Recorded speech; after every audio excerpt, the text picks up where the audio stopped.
এটা কি? এটা তো হাজবেন্ড ওয়াইফরা করে।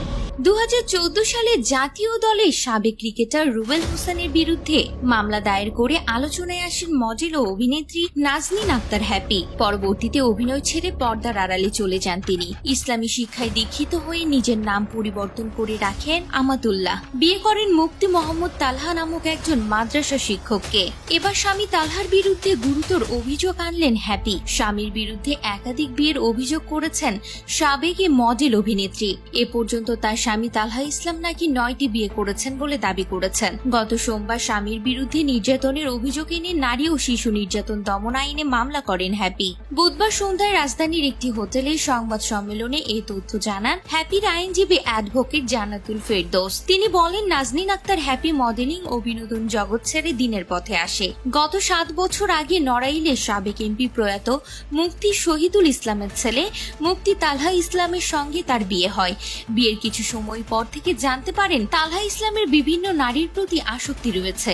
নারীদের সঙ্গে সম্পর্কের এক পর্যায়ে কয়েক মাসের জন্য বিয়ে করেন তিনি। এখন পর্যন্ত তালহা ইসলাম নাকি 9টি বিয়ে করেছেন। যৌতুকের জন্য হ্যাপিকে মারধর করা হয়।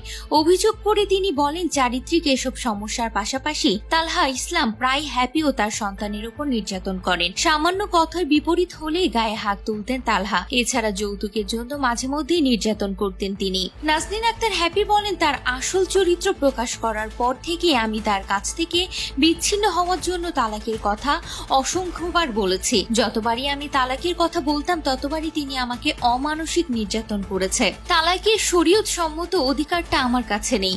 তাকে যদি খোলা তালাকের কথা বলা হয় তখন তিনি বিশাল অ্যামাউন্ট দাবি করেন, যেমন 1 কোটি টাকা অথবা বাচ্চাকে আজীবনের জন্য দিয়ে দিতে হবে, কোনোদিন দেখতে পারবো না, এরকম ধরনের শর্ত দেয়। মামলা করার পর থেকে নিরাপত্তাহীনতায় ভুগছেন জানিয়ে সাবেক এই অভিনেত্রী বলেন, গত পরশু মামলা করার পর রাতে তালহা বাসায় লোকজন নিয়ে এসে আমার 50-60 লাখ টাকার ব্যবসায়িক মালামাল নিয়ে যায়। এছাড়া মামলা প্রত্যাহারের জন্য বিভিন্নভাবে হুমকি দিয়ে যাচ্ছে। এ সময় নাজনীন আক্তার হ্যাপি বলেন, এতদিন মারধরের ভয়ে চুপ ছিলাম, এখন দেয়ালে পিঠ ঠেকে যাওয়ায় সবকিছু প্রকাশ করতে বাধ্য হচ্ছে। অভিযোগের বিষয়ে জানতে তালহা ইসলামের সঙ্গে যোগাযোগের চেষ্টা করা হলে তার মোবাইল সংযোগ বন্ধ পাওয়া যায়। তবে তিনি এখন দুবাইয়ে অবস্থান করছেন বলে একটি সূত্র মারফতে জানা গেছে।